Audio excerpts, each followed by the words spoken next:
Good morning or afternoon if you're well east of us here in Cambridge, Massachusetts, and welcome to our webinar, Leading Innovation in an Era of Uncertainty. I'm Abby Lundberg, Editor-in-Chief at MIT Sloan Management Review, and I'll be moderating the event. Today's program is sponsored by MIT Management Executive Education. Great. So let's jump right in.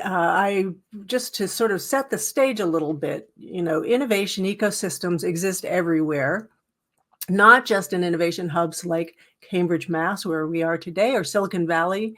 So drawing from their new book, Accelerating Innovation, Competitive Advantage Through Ecosystem Engagement, MIT experts Phil Budden and Fiona Murray will share a new framework for innovating and gaining competitive advantage in any market. They'll offer practical advice for how to engage with innovation ecosystems in your own region, wherever that may be. Fiona Murray is the Associate Dean of Innovation at the MIT Sloan School of Management and William Porter Professor of Entrepreneurship.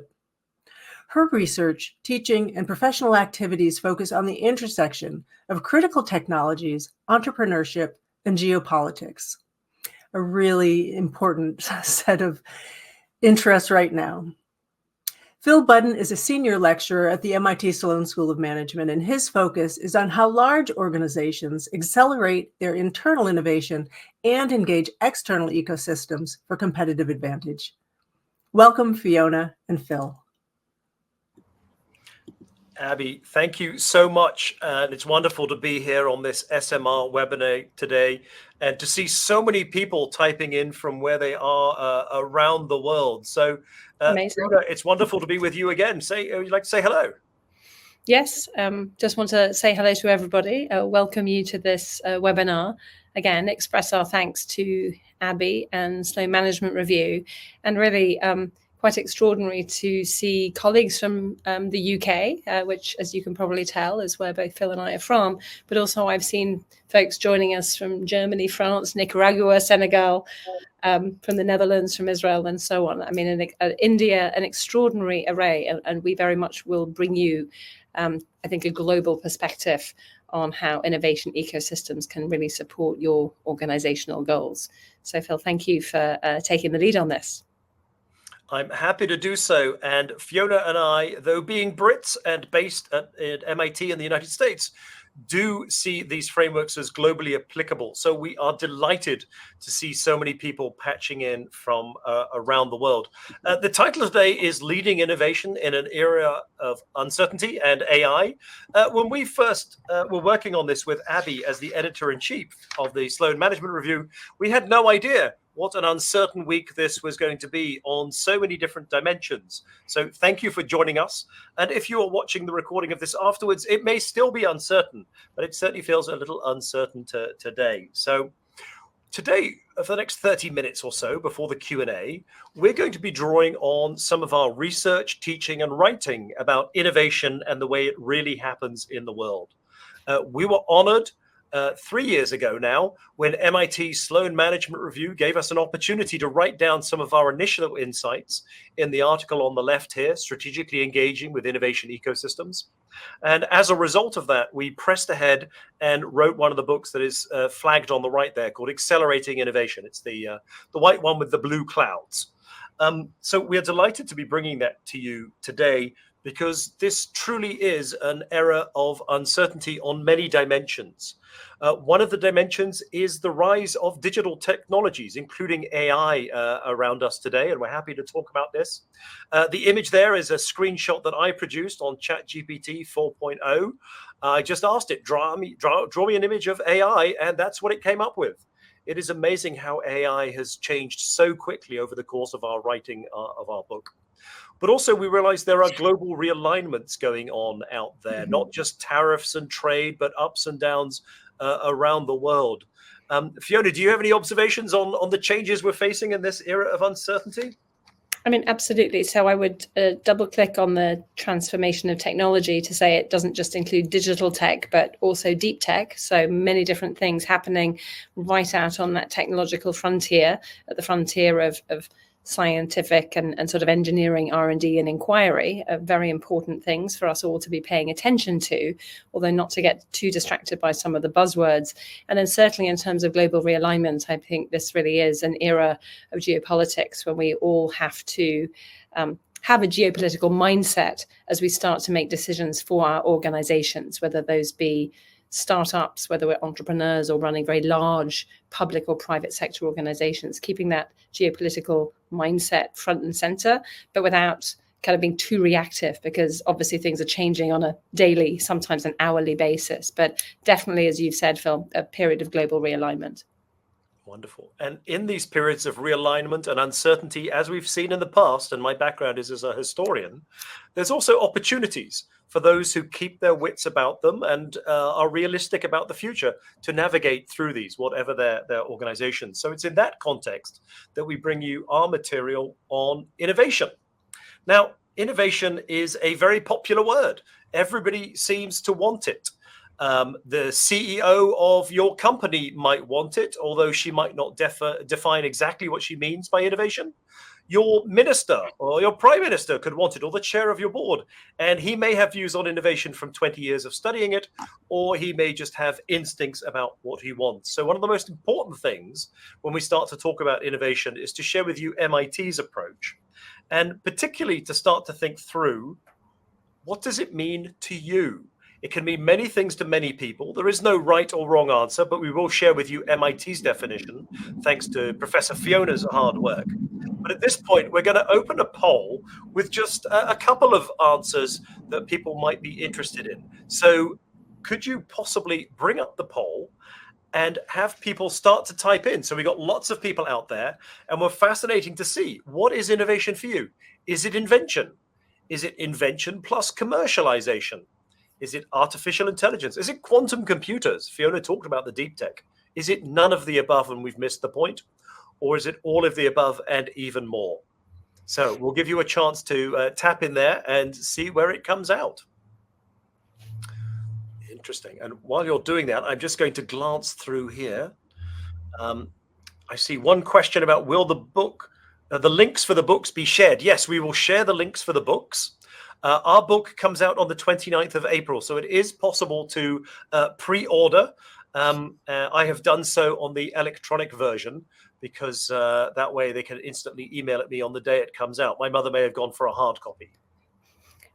Brilliant. So look, we've got some really interesting answers already. So we've got about a quarter invention plus commercialization. Mm-hmm. Nobody thinks it's a quantum computer, so we'll let our colleagues know that. About 60% of you, all of the above and more, which I think is quite important as an answer, because I think that's probably where we're going to come out. None of the above. And so for those of you particularly who say none of the above, it'd be brilliant to get your sense of what this is about in the chat. We're really happy to continue, if you like, this sort of discussion as a side thread. But if we take this sense that it is a sort of definitely some invention plus commercialization and more, let's take the poll down and we'll revert to the slides, and perhaps I can give you the MIT perspective. And so our working definition is one that we developed over the years because I was actually asked to lead an innovation initiative by MIT's then president, Raphael Reif. And of course, when you are asked to lead something with respect to innovation, I think it's always really important as a leader to ask, what does that really mean? What are the priorities? What are the goals? How would we know if we had succeeded? And so our definition is that innovation is the process of taking ideas from inception to impact. And so if we take a step back, what do we really mean? So let's unpack that definition. We'll start at the end with the word impact. We are interested in impact from our innovation projects, which is broader than simply profit. And the main thing that we would say is that if you are leading for innovation, it's incredibly important in your organization to state what the outcomes are that you are hoping for. For some organizations, it will be profit, it will be annual recurring revenues, it will be growth. For other organizations, if you're running a hospital system, it might be patient outcomes. if you're running a large piece of infrastructure, it might be readiness of that infrastructure or resilience of that infrastructure. And so it's extremely important to define impact. And it was important to us to have a definition that went well beyond, something that would be useful for large corporations. Secondly, we start with the word idea. So we do not say technology, and a number of you have talked about that in the chat, which is it's not just about technology. We think of ideas as a match between a problem and a solution. So you might start and state your problem, but you are trying to solve specific problems, and we want to match problems and solutions. The third thing is it's a process, it's a journey. Of course, the inventive part of that journey is important, but it's the entire journey of going from sort of the idea all the way through to impact. By having a process and a journey definition, it allows us to unpack what parts of that journey our organization is good at, what parts of it we're perhaps struggling with. Some organizations will find it hard to generate the new ideas. Others will find it hard to take them all the way through to impact at scale. And the last thing is that as we think about it as a journey or a process, your organization may only be involved in part of that. You may then have a handover to another organization, a partner, or you may draw your early stage ideas from universities and then take them forward to your customers. And so we recognize that innovation today in particular engages many parties, startups, corporations, governments, universities, and so on. So this is something that I think is really, essential for us to recognize. Innovation is a huge driver of our economies, but we have to be able to manage this process of taking ideas from inception through to impact. Phil. Now, Fiona came up with this definition with the professors at MIT, and there's 1,000 professors, so they had at least 2,000 opinions. So hats off to Fiona and the leadership for coming up with that. The thing that struck me when I got to see it as a non-professor was MIT is an institute of technology. We are known in the Marvel cinematic universe for technology, whether it's Wakanda or Tony Stark Iron Man. But MIT does not put the word technology in its definition of innovation, and I think that speaks volume. Secondly, it's more than a buzzword. As Fiona says, this is a real-world phenomenon. Innovation, particularly tech-driven innovation, is going to drive changes. It's going to affect people's careers. It's going to affect companies. And thereby, it's going to affect communities. Not all careers and companies are going to prosper, and therefore not all communities are going to prosper under this tech innovation, except for leaders like you. And that's why we stress that leadership of innovation really matters. To underscore Fiona's point about it being a process, the invention, the ideation, that moment of creativity is important, but it's how you take it to impact, either commercial or for mission impact. And so that's why it's so important that we have so many leaders from so many parts of the world around here. I see people putting in various suggestions. Tiffany saying leadership is essential. And I agree. Innovation is more than technology, and it's what the humans do with it. But if we might just double click on that problem solution part, I think that's really helpful. So, Fiona, would you like to speak to this? Yes. So for a long time, people have argued about whether or not it's important to start with a problem and then explore solution space, or start with the solution and explore problem space. And our view is basically that it doesn't really matter where you begin, but regardless, you have to start to explore and find a match between your problem and your solution. It is very frequently the case that, particularly as organizations, but also as individuals, we understand problems very deeply. We have a colleague here on campus, Professor Hugh Herr, who lost a limb in the climbing accident. He has spent a lot of his subsequent academic work trying to develop very new high-performance prosthetic devices. So he deeply understands the problem, and he is exploring solution space very widely to try to find the best possible solution match. That might be true if you're in banking and you want to think about how to expand bankability and access to finance to a very large set of potential future customers. Or you might say, look, the problem is to make our electricity system, our grid, more resilient. Your job as problem owner is to really explore solution space. On the other hand, we know that there's a tremendous number of solutions that are generated, particularly in R&D organizations and national labs and universities, that in a sense are solutions looking for a home. That's fine as long as we very rapidly move from understanding your solution, a new machine learning algorithm, new capabilities of AI, and start to think about what problems can they usefully solve. And it's really finding that hypothetical match. Hypothetical because we haven't done it yet, but the beginning of any innovation project is to start to make that match really work and to understand it. And I think the most important thing is the better the match, the better the idea, the more it's worth exploring. So, Professor Herr explored all sorts of material science and found that graphene and carbon buckyballs provided an extraordinary material science kind of opportunity to solve that problem. Likewise, our colleagues who focused on machine learning, transportation algorithms have recognized that they can be very, very usefully applied to traffic congestion problems and also actually to driving and insurance.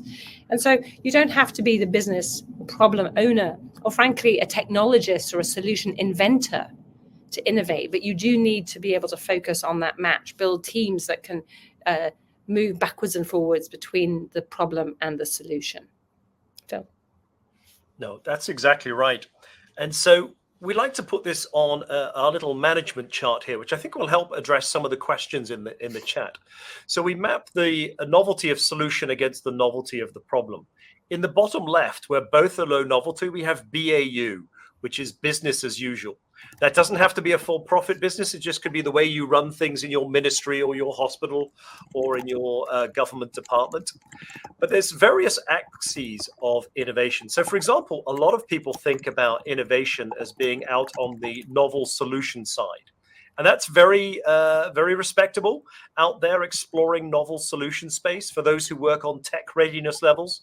If you're out there at that horizon, you'd be looking at low TRLs. But there's an equally good other approach, which is exploring novel problem space. The problem may be novel to you, but they may be applying a solution. For example, in this world of digital transformation, all pushed ahead now by AI, it may be that people working on different problems are coming up with very interesting matches between existing AI solutions and problems that are novel to you. And you can innovate by taking those insights from adjacent markets or other sectors to actually help you with those in the other side. Now, having put that on there, I want to differentiate two types of innovation, if that's okay, Fiona. Yep. Please do. Here at MIT, we study a lot of innovation coming out of this university and other ones here in the Boston area. And a lot of those are coming from S&T or R&D and corporate speak. Innovation with a big I. They're looking for 10x transformation. Others like Clay Christensen would have used the word disruption, but it's all things out there at the 10x far frontier.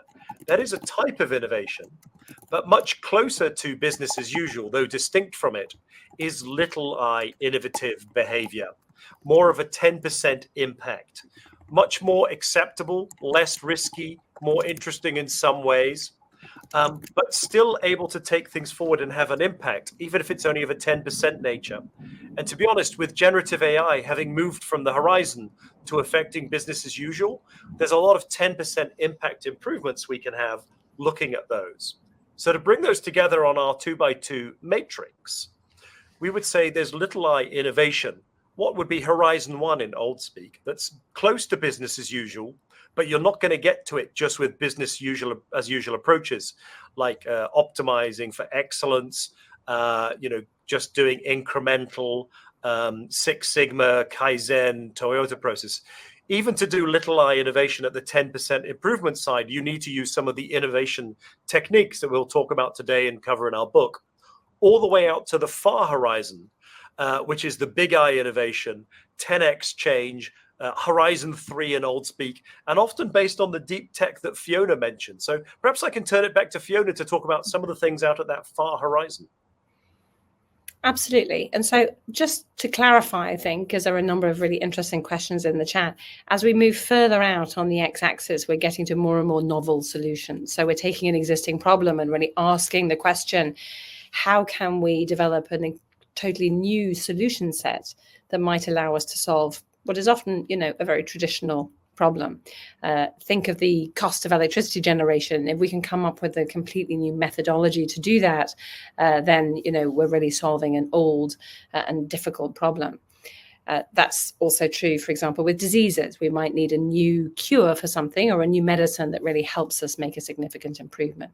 It's harder to think about what we mean by the problem axis. What we often mean is new or more poorly understood problems that have appeared recently. Great example, how do we ensure autonomous systems? How do we ensure the results of an AI model? These are actually new problems, new challenges, but also new business opportunities. And so we think about new problems as things that you might say as new markets, new opportunities that are being opened up. And the main insight that we have is the more novel the things are that we're trying to do, whether in solution space or problem space, the higher the risk. And so we have to be able to manage that risk accordingly. As we get out to the horizon, the sort of big eye innovation, we are often having to rely on deep technology. We're having to rely on the frontiers of science and technology to really help us address some of the really significant existing and new challenges of our time. We might need to develop new fusion energy systems to provide much, much lower cost and carbon dioxide-free energy. We might need entirely new autonomous systems or new robotics to take advantage of all the things that can be done with AI. And just to sort of give you a little bit of a sense of this, even for a similar outcome, we might be able to identify different risks depending on the solution that you're drawing upon. And so, for example, traditionally we've made cement and we haven't really worried very much about the carbon footprint. But in recent years, producers have become more concerned about that. And the buildings, the construction companies that they work with, some of them have asked and said, look, we need you to solve this in a different way. We have a problem with the amount of emissions that are being generated. We want to be able to do this differently. Two very interesting companies on either side of the Atlantic. Alsame is a German company using sensors to try to make existing cement kilns and cement processing much, much more efficient. Sublime Systems, an MIT spin-out, is trying to use a completely new electrification process to produce cement completely differently with a very different carbon footprint. So those are two very different solutions to a related problem. Those are going to carry very different amounts of risk. One is going to be all about, will the existing companies adopt this new solution? And Sublime carries a lot more technical risk. Can we actually make it work? Can we make it work at scale? And will construction companies be willing to try something completely new, even if chemically identical? And so you can begin to see, as we tease out these different projects, when we start to think about where we map them on this innovation landscape, really gives us more insight into the types of risks that as leaders we're going to have to manage when we want to take these projects forward. Excellent. Thank you, Fiona, to speaking to those two great startups. Some of the people have asked in questions about, can big organizations do this? And it's interesting, the ones taking these novel solutions forwards are not the big construction companies, which are much closer to incumbent business as usual. These are startups. And so, yes, it is often easier for startups to do those things. Now, as we reach the halfway mark, we're going to pivot slightly. I'm going to talk about leadership. Now, this isn't always popular with the startup founders. They just want to go out and do their startups. But it turns out for larger organizations, whether they be for profit, universities, or governmental, that actually to achieve innovation requires leadership and can actually give you strategic competitive advantage. And so when we look at large organizations that are trying to do this, they try to mimic the things that are happening in the wild of the ecosystem by having a bit of a pipeline. So we've worked with many large organizations, and the pipeline is a very common approach way to think about it. What they sometimes fail to do is to realize that the different stages of the pipeline need to have stage gates where you get to make the stop or go decision. In the wild of the ecosystem, this happens naturally. Competitions winnow things out, hackathons, accelerators, venture capitalists.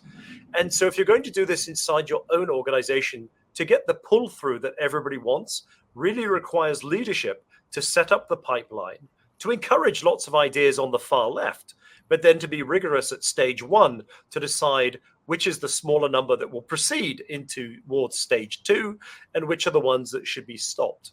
And as they go through from 1, 2, 3, and 4, you have fewer ideas, but those that make it through to the next stage get more resource, more staff, more time, and are therefore more likely to actually help you transform your business as usual.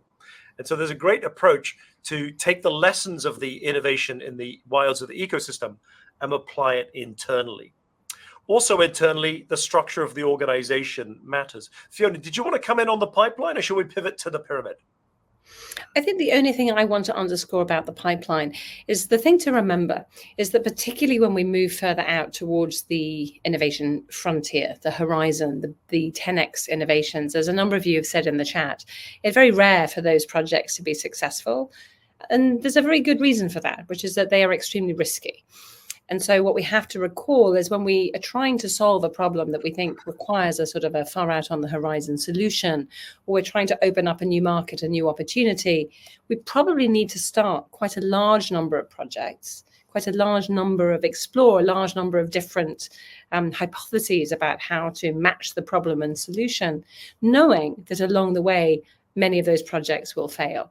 And the beauty of the ecosystem is it is a place where lots of those different opportunities arise, and then in a sort of Darwinian process of selection are reduced.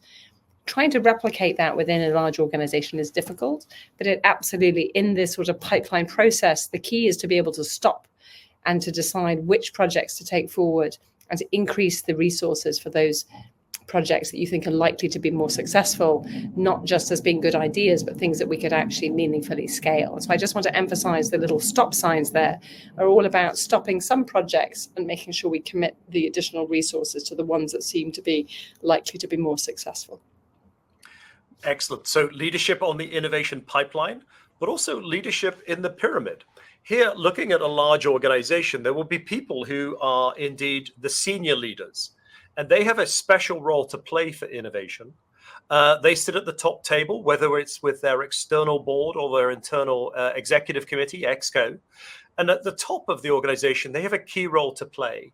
They may not see themselves as the most AI savvy, digitally capable, coding, entrepreneurial, risk-taking types, but the people in the senior part of the organization have a key role to play, different from the middle and the front line. So we would say that the senior people need to be architecting leaders. They need to define innovation and the priorities and signal to that organization. But they also need to shape the internal system. If they are serious about achieving innovation outcomes, they need to make sure that their organization is structured to do so, not just optimizing business as usual. At the base of the pyramid are the entrepreneurial leaders operating at the front line. These are the ones whose day-to-day jobs are about delivering those innovation outcomes. It could be people bringing AI into the company, either through the IT department or innovation units scattered around. But they're also able to engage with many more people in the external ecosystem as to what is going on. Many large organizations get the senior bit right, calling for innovation. The frontline responds and entrepreneurial leaders try, but it's amazing how many organizations come unstuck with the middle. Now, middle management often gets a bad rap. They're not actually evil, but they are rational. And sadly, that is the level where innovation often goes to die. So the middle management in this complex need to be enabling leaders. They need to hear the priority from the leaders and make it a priority to deliver innovation, but they also need to enable their frontline and entrepreneurial leaders to have the time and resource to go innovate. Now, as I said, middle management is not evil, they're rational. You know, is innovation really a subject? Do the bosses care about adopting AI, or will it be as fleeting as previous CEO commitments to the metaverse, blockchain, crypto, and Bitcoin? No, AI is here to stay. And if you're in a senior role, you need to drive that through the organization. If you're at the front line, you need to be ready to pick up with this and make a success. But the middle management, even if it challenges the way business has been done, need to find a way to enable it and take it forward. So before I turn to the different ways of looking at an organization through its lenses, any words of wisdom, Fiona, for the leaders on this call, whether they find themselves playing senior, middle, or frontline roles?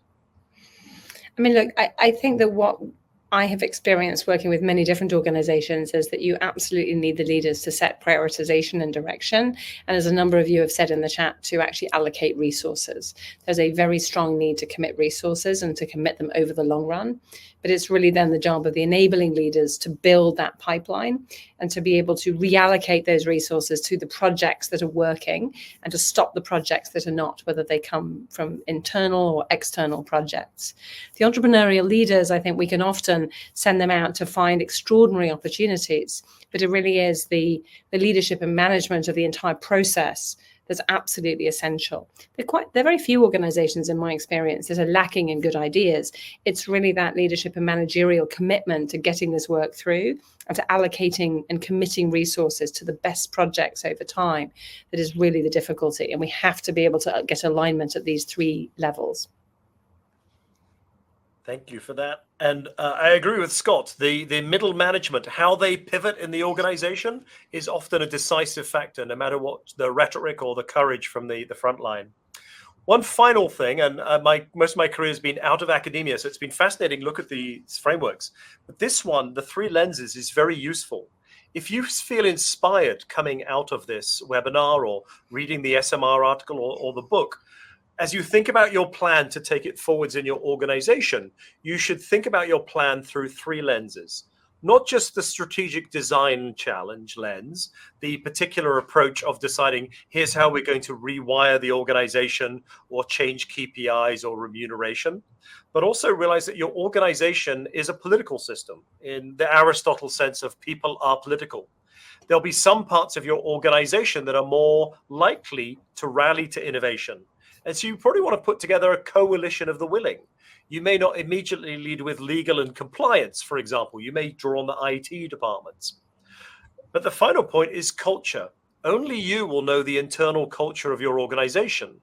And while it's an exaggeration to say that culture eats strategy for breakfast, culture can be a real showstopper for the best designed innovation efforts. So as you start to think about things to do after this webinar, do think about it through the three lenses, because it can look great on paper, but unless you realize the people political bit and the culture of the organization, your best laid plans may come unstuck. And thank you, Fiona, for taking time to write this up, drawing on these three particular approaches here, that organizations are machines and contests and institutions, to turn that into a short piece of reading for those who want to see particularly how we think it applies to innovation. Having done the internal, the final point I want to make in our last 6 minutes or so is to talk about external ecosystems and why they can be a source of competitive advantage. Fiona, would you like to speak to this? Yes. So look, we set out actually to write up all of our insights into how organizations can derive value and competitive advantage from working externally through innovation ecosystems, but recognize that in fact, to do that well, you also have to get your own internal system, your own house in order, which is why we often start when we talk about this, first with a definition of innovation, and then a recognition of the importance of having an internal set of processes that simultaneously allow for those sort of frontline entrepreneurial leaders to find all these excellent ideas, but to then sort of structure them with resources, leadership, and commitment. But one of the things that we've observed in the last several decades is that it's really not enough to rely on your own internal systems. It's very difficult to hire the best individuals. Many of our extraordinary young students, the talented individuals that we have here at MIT, no longer want to necessarily work for large organizations. Many of them want to work for startups. And we know that there are an awful lot of good ideas coming out of universities as well. And so the real shift that's happened in our economy is that innovation has shifted from largely happening in internally focused systems, in large R&D labs, in fields, in national labs, only in universities. It's really shifted towards happening in what we call innovation ecosystems. Can we go back here? And so what do we mean by an innovation ecosystem? We do mean a geographically bounded place in the world that is a place with a range of different stakeholders that tends to have a very rich set of resources, whether that be talent, risk capital, the sort of infrastructure, and often quite sophisticated customers. And we find in these very particular places in the world that these are brilliant places to go to try to find some inspiration and some of those very early stage ideas, those early stage matches between problems and solutions. This used to be a sort of a Silicon Valley phenomenon or a Boston phenomenon. We've increasingly found that it is a much more global one, whether it's happening in London or Singapore or Tel Aviv or Shenzhen, right? This is something that is really happening in a much more distributed kind of way. It's not evenly distributed across the world.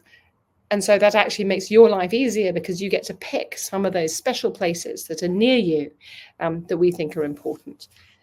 But as Phil, I think, will describe to us, this definitely is happening in places around the world. Phil.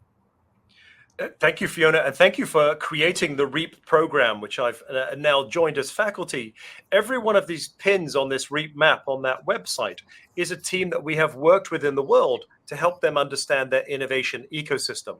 And it turns out that this tech innovation goes beyond just clustering to a slightly different phenomenon.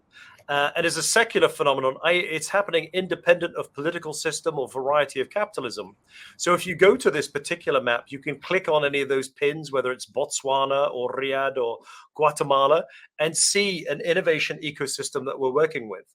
And I know we have lots of people here from parts of the world. So it can happen any place in the world. It can also happen in a whole variety of sectors, including some that you might not think would be open to getting innovation from the ecosystem. In this case, both defense and cybersecurity. One of the key insights from our work with these regions is that the best innovation ecosystems, unlike commercial economic clusters, have 5 key stakeholders. And of these key 5, the most important in the innovation ecosystem, and the one that governments and corporates probably want to engage with, are the top 3: the university, the entrepreneur, and the risk capital provider. So our second and final poll is, it'd just be fascinated to find out, with which of these stakeholder groups do you identify? Are you in the corporate, the government, the entrepreneur, university, or risk capital, which includes venture capital, but also angels and sovereign wealth funds and others? But also a final category, it's amazing how many people who take an interest in innovation are actually in more than one category. And Fiona, thank you for coming up for that 5 stakeholder model. It really replaced the worn out triple helix that used to say that you would get innovation just from big government, big corporate, and big university, because that clearly did not work. Adding the entrepreneur to the top of the table is especially important. So what do you think of these results? And so what we're seeing, as I think we would, expect, and perhaps is very characteristic of the readership of Slow Management Review, is a lot of you are coming from corporations, some from government, but increasingly, right, a number of you would identify as entrepreneurs. I think that's very important. Universities have a significant role to play. Risk capital is going to be one of those very important stakeholders that really work very closely with entrepreneurs, particularly those that are doing something that's quite capital intensive. Now, there will definitely be relationships across these stakeholder groups. And so as we think about, say, public-private partnerships, those are often between corporates and governments, or sometimes even between entrepreneurs and governments if entrepreneurs have important new products. And so we understand with stakeholder groups, this is the necessary but often not sufficient set of people that have to come together to make these ecosystems effective. And if you are in a corporate or government setting, so that's almost 50% of you, and you're already asking the question, how can we tap into the ecosystem? Then, as perhaps we can go back to our slides, we can really remind ourselves that what we need to do is to really think carefully about which of the 3 stakeholders we perhaps want to connecting to entrepreneurs, connecting to universities, and connecting to risk capital. And the question I think to ask ourselves, because if we think that managing innovation internally is challenging, the external ecosystem is such an embarrassment of riches, we need to really think carefully about who we engage with and for what purpose. And so one of the things that we think is very important and that we emphasize in our book is making sure that we have an innovation strategy so that when we go out into the ecosystem, we know what it is we're looking for. Are we looking for very novel solutions to problems that we understand extremely well? We might be talking to universities or perhaps spin-outs of those universities. Are we looking for startups that are actually pioneering new solutions in quite new markets, new to us, or frankly, new to the world opportunities? Or are we basically saying, look, we want to take some existing solutions and adapt them to some new market problem that we've just identified? Really understanding what success would look like is going to be absolutely critical in these sorts of settings. So is it the university? Is it spin-outs? Is it entrepreneurs? And taking this portfolio approach is, I think, the approach that we know really makes a difference to our performance. Phil. And so these are the efforts of those outside of your organization, whether it's government or corporate. This is why you want to engage with universities, their spin-outs, the entrepreneurs, and risk capital. Inside of your organization, your portfolio is likely to be more like this. Lots of little things around business as usual, maybe something out on the novelty side. And so thinking through, how do you tap into this portfolio, use them to fill the gaps in your internal portfolio? And we're finding that especially important now with AI. Some of it is very close to business as usual, but some of the new generative AI that's out there is beyond even the most far-reaching corporates like Airbus, and is being used by completely different organizations. So seeing how startups are using it can be really important. And that's one of the reasons, as we draw this to a close, that we encourage you to think about whichever of the organizations you're in, there are benefits of coming together, tapping into the other stakeholders, and especially if you're in government and corporate, tapping into those top three can be really important. So as we said at the beginning, we were delighted to have a chance to write this up for the Sloan Management Review on how to strategically engage with innovation ecosystems. Thrilled that this has now been turned into a book, becoming available at the end of April. Thank you to MIT Press, where we pulled together insights from a decade of working with world-class companies, governments, and startups and universities to provide a practical handbook on how to do this.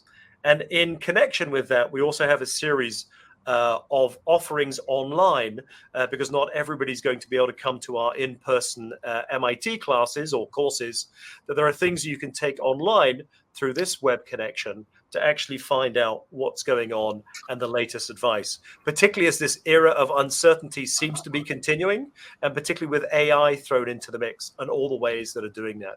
So Fiona, as we wrap up and prepare to return to Abby, any final thoughts from your side?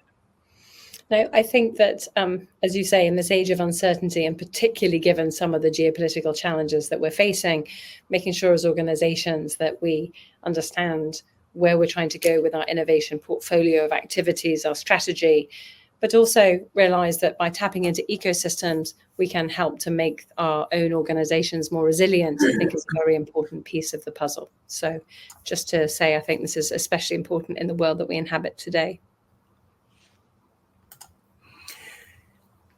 Wow, so much good information to absorb, and we're getting lots of great questions coming in. As a reminder, the presentation and recording will be available after this webinar. So, and there are a couple things in the handouts tab if you want to download those now. So it was great that you mentioned the REAP program. It's so interesting to sort of see that proliferation around the world. And a lot of your earlier work was grounded in the somewhat unique context of the Boston innovation ecosystem. So what are you seeing now in terms of a more international context? Well, thank you for asking that, Abby. And one of the great things about the REAP program created by Fiona Murray and others is we've now worked with about 80 regions from around the world. And so while we get to study what happens right outside of our windows here in the Boston innovation ecosystem, we are seeing very similar things around the world.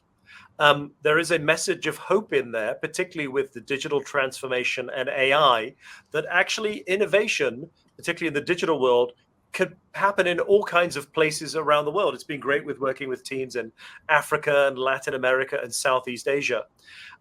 We find the places that underperform oddly do so because of the fact they don't pull their people together. Those 5 necessary but not sufficient stakeholders.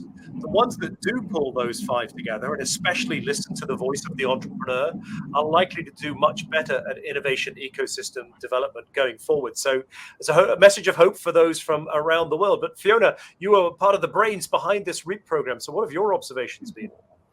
I mean, I think I would observe that those innovation ecosystems that are really producing some of the really deep tech ideas and those deep tech startup ventures that are incredibly important to solving some of today's problems, and for whom partnership with corporations is especially important, as I've written about quite recently with my colleague Stefan Raff in Slow Management Review. They are often places that are grounded in having a deep partnership with some very leading universities. So I've been really struck in Europe, for example, by what's happening in Munich, what's happening in Zurich, what's happening, for example, around Oxford. But we're also seeing these ecosystems being established in places with significant growth markets. And I would just call out sort of Cairo and Lagos as 2 of those, where again, we're really beginning to see this ecosystem logic take hold, and a real shift from lots of small businesses to these more growth-oriented businesses. And those growth-oriented businesses can be very powerful partners to large organizations, both government and corporate. And so it really is in some of those quite special places that this ecosystem logic is taking off. And that, I think, gives great opportunity for both corporations and for governments who've got a tremendous number of problems to solve and absolutely need the best ideas they can get their hands on. So we've got questions that relate to the ecosystem, how that works, also to the internal operations within the company. So I'm going to start with the ecosystem questions. Ulysses wonders who should start the formation of an innovation ecosystem, the private companies, government, university, and who should lead the process? I mean, Phil, shall I go first? I will tell you that we have seen every variation, and the thing that we know that characterizes successful regions are those that finally are able to bring all the stakeholders to the table. Often the university is the sort of honest broker who is there for the long run. They often have the name of the region, in their university name. So Massachusetts Institute of Technology is right here in Massachusetts, and they are often the organization that has the most significant longevity, who can do some of the convening. But we absolutely have to bring the large corporations to the table. They are powerful and important, and although entrepreneurs are busy and don't necessarily always think about building their own ecosystem, right, as the fish building the fishbowl, they necessarily, understanding and hearing from the entrepreneurs, I think, is also extremely important. Phil, that would be my experience. What do you think? I think that's exactly right. And we encourage whichever stakeholder group you're in, you can show leadership to make a difference where you are. If you're in Singapore, it's likely to be government-led. In other places, it could be the entrepreneur. But Fiona's exactly right. There's a real role for universities. And if the university in your region is not stepping up to its innovation ecosystem role, I think that's something you can ask of the university to do more. But yes, pulling everybody together. And I think one of the strengths of the REAP program is it gets people working together, gives them a common framework, and allows them to make a difference, whether it's in digital tech or the real game-changing deep tech. Switching to more of an internal focus, so a couple of questions, one having to do with the different stakeholders within the organization who may be contributing to innovation in some way. So this is from Yvette. For large organizations, how do you align M&A, organizational venture teams, and other innovation groups? Oftentimes, the M&A and venture groups are separate and not considered innovation. That's a great question. And having spent most of my time working in large organizations before joining MIT, it's one of the challenges. The benefit of a large corporate organization is they all roll up to the C-suite. So while inside of the system, they may have made a design choice that, corporate venture capital, CVC, and mergers and acquisitions and M&A are not linked, that's a strategic choice within the organization and is probably not optimal. The large organizations that we work with, both private sector companies and public sector departments, the ones where they can align these various efforts is where they're more likely to get a pipeline of innovation efforts. In the book, we go into greater detail about, M&A is very important at the end of the ecosystem pipeline when they can buy fully formed companies. but actually corporate venture capital could be involved right in the middle, actually helping to take equity positions and shape the fate of startups, all the way through to those who lead on university relations, who can be right at the beginning where the people are creating ideas. Large organizations fail to get the full benefit from this is when they don't connect the dots within their own organizations. And while our article and book is mostly about engaging the external ecosystem, we think our next piece of writing will be about what we've learned from companies and organizations that have done that internal work. And this is why leadership is so important, to align for that. There were a couple of questions around that, the pipeline structure, and one of them was around which I'm really interested in, because we're trying to do Agile right now. How does a stage gate process work with Agile digital development approaches? So the way I would think about this is that for any given project, we need to go through these iterative cycles. And that's how we would think about an Agile process. So any given project is likely to go through a whole series of what we would call innovation cycles. For software, we can typically do those cycles quite quickly. As you get into the more physical world and deep tech, it takes us longer to do any one of those experimental cycles. What I would suggest is that when we think about the pipeline sort of model, what we're effectively saying is that any given project is going to go through one or more cycles, but then we really do have to stop, take stock and ask, are we going to take it to the next level? Do we need to build a pilot, for example? Do we need to then take it to the first group of customers? Do we need to scale either production or customer engagement, sales, etc.? And so we still need to have these stopping points, but in between those stopping points, we're effectively going through different cycles. If we're in software, we're doing them in an agile way. We can do it really fast. If we're in hardware and in the physical world, it tends to take us longer. What I would also argue is that recently, with a lot of the developments in AI, what we're beginning to see is that the early stages of experimentation, that early phase in the pipeline, particularly for physical things, we can make shorter and more efficient because we can actually simulate.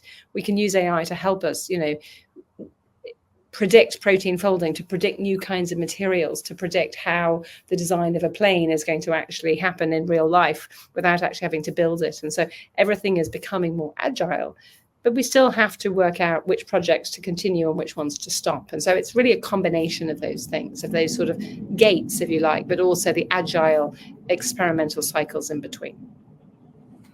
You talked about AI's impact on innovation in general, and Alex is wondering, should organizations adjust their structures to better respond to the demands of AI-driven innovation of offerings and business models? And if so, how would they do that?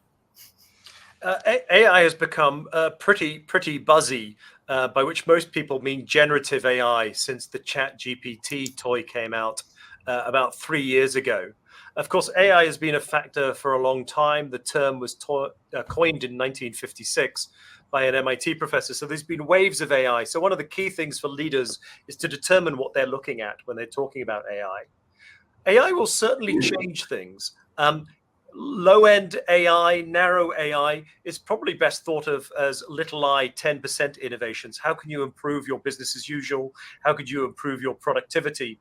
I think it is very important, and Abby, you mentioned the Agile process, that one use that software Agile process for trialing AI, generative AI, and often with in-house things. It's amazing how many organizations are getting a bad reputation for inadvertently putting in biased or private information. And so one of the benefits of running these innovation cycles in an agile way in-house is to build the skills with that to work out what the organization should change. But there's other types of AI further out at the horizon, sometimes tapped into emerging compute power through quantum, that could actually be real game changers. And so an organization and its leadership really needs to differentiate what is it thinking about with AI. And ultimately, I think there will be changes. Of course, leading innovation means leading the organizations as they exist today.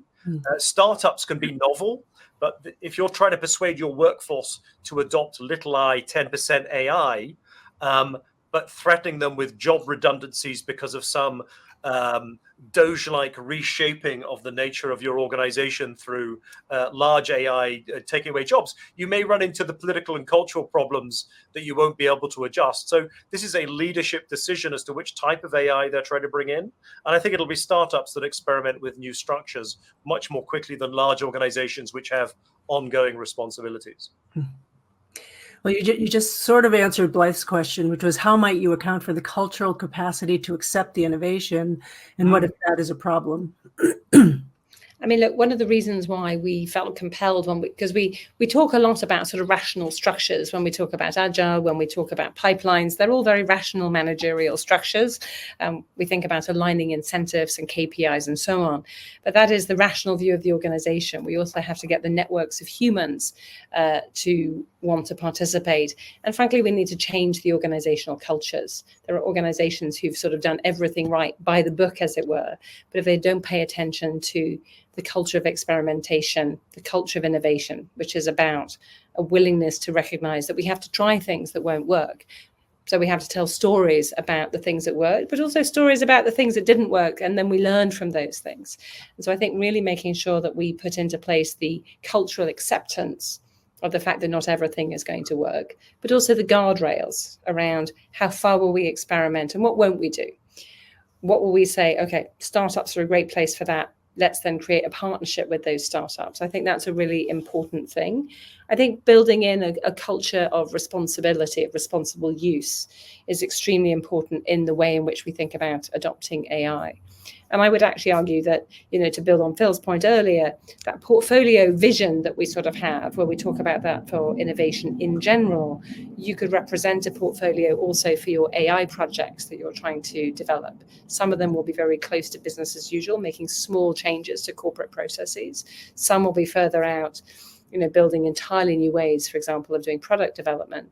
And some will be completely new businesses, or they will cause our existing physical assets to be, deeply embedded with AI, to be much, much more efficient, more resilient, more likely to be transformed. And particularly if we're further out, we probably want to do that in partnership with some of the extraordinary startups that we're seeing. But all that, I think, through a lens of learning and with those responsible guidelines around, guardrails around our portfolio. Switching gears a little bit, we have a question from Myrna. Talking about sort of the competitive landscape when you're working in an innovation ecosystem. She asks, I'm curious about the tensions organizations face when their most innovative partners might also become future competitors. How do you recommend managing the balance between open collaboration and protecting competitive advantage, especially when power dynamics within ecosystems are uneven? That's a really good question. A lot of large organizations look to the external ecosystem for innovation. Microsoft is doing a lot with AI, but it had to do it with the startup OpenAI to create ChatGPT and Copilot and other things. And so there's a dynamic relationship. And before I turn over to Fiona, one of the reasons I love her ecosystem analogy is it's from biology. There's a variety of different species. Some are collaborative, some are predatory, some are parasitic. And so thinking about this is like understanding the way to work with each other. That's one of the reasons the second half of our book is like, as you go into this, understand what the others are up to. The other thing is the ecosystem is a repeated game. So if you're a bad ecosystem actor, if you misbehave and do abuse your power relationships, that will be known and that will dent your ability to collaborate. But Fiona, what are your insights on that? I mean, my basic view is that particularly when we're working with ecosystems, if we are a large corporate who's present, a government organization, we really are there for the long run. And so we have to actually behave well. And it really is that repeated game sense of things that I think causes large corporations to try to be good actors in these systems. Actually, some of the most successful startups end up with many large corporations who want to work with them. And so they have a little more power sometimes than we perhaps appreciate. It's often difficult, though, because the large corporate will show up with 5 lawyers and the startup doesn't have quite so many at their disposal. I think, again, recognizing that the good ecosystems are characterized by a culture of collaboration really does help make a difference. One of the things we know about Silicon Valley is by having a fairly limited set of non-compete agreements, it allowed the mobility of people and ideas. Not to say that intellectual property isn't important, I think articulating shared goals is also something that really helps us align so that we can really talk about what joint success would look like. And any one of our innovation projects is also particularly important. Fantastic. And we are out of time and have to wrap up. But if you want to, Phil, if you wanted to drop the link to the book into the chat again, I'm sure people are really interested in how they can learn more. And thank you so much for this really interesting conversation. And you two are a dynamic team, both in terms of the intellectual work that you're doing, but also being great presenters. So thank you so much. Thank you, Abby, for the opportunity. And thank you for all you do with Sloan Management Review, getting those ideas out there in the world for people to learn from these things. And thank you, Fiona, for partnering. And thank you very much to our sponsor, MIT Management Executive Education, for supporting this event. Have a great rest of your day. Thank you very much. Bye, everyone.